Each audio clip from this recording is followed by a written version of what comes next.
Chinese Foreign Ministry na alarma sa pagpapasabog na ginawa ng BRP Antonio Luna, lalo na't malapit daw ang live fire drills sa barko ng China na monster ship.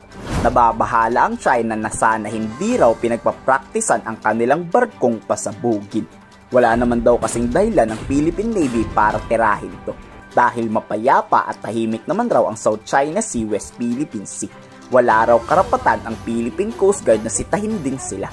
Naaayon naman raw sa batas ang pagpapatrolya ng China Coast Guard sa kanilang teritoryo.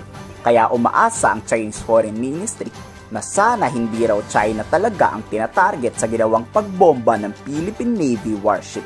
我们不反对有关国家在其境内举行军事演习，但希望演习不要针对第三方，不要做有损地区和平与稳定的事。我还想强调的是，中非之间不存在紧张关系，希望有关方面不要人为制造紧张。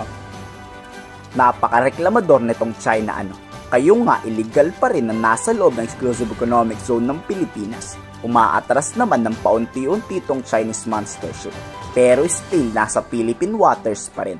Kung ipukumpara mo naman noong isang araw na mabagal ang pag-atras, ngayon bumilis ang pagtakbo ng barko ng China. Hindi pa malinaw kung umiiwas ang China sa tatlong Philippine Navy warship na nagla-live fire exercises. Pero posibleng ito ang dahilan ng pagtakbo ng China. Hindi naman isinasawalang bahala ng Philippine Coast Guard na baka banggain pa rin sila ng China.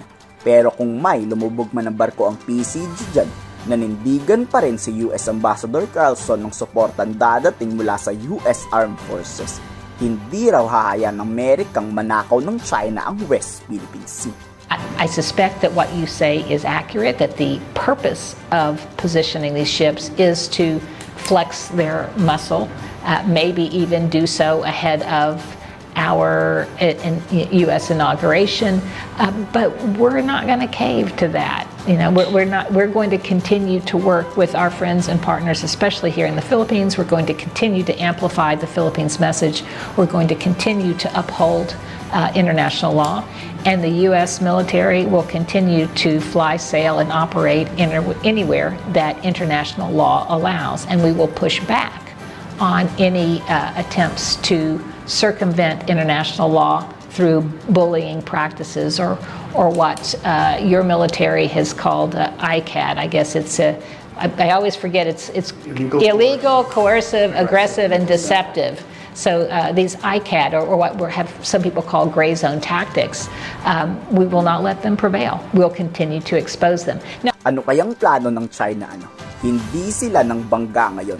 Hindi rin sila nag-water cannon. May dahilan to. O baka naman nakatutok tayo sa bawat Masinloc sa monster ship, tapos nagtatambak na pa yan sa ibang parte ng West Philippine Sea. Ano sa tingin niyo? I-komento sa baba ang inyong salog.